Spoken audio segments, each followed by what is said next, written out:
zaka ambayo unatakiwa utoe kabla siku ya Idi, na nikiwe ni chakula ambacho kinapendwa kwa ile area.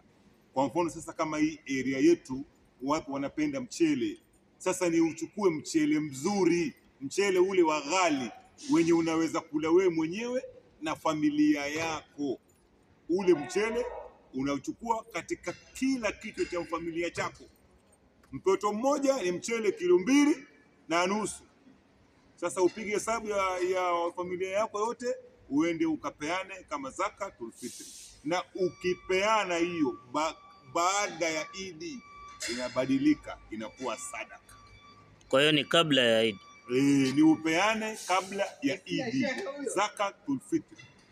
Sawa sawa jamaa? Asante. Huyo ni Sheikh George bwana.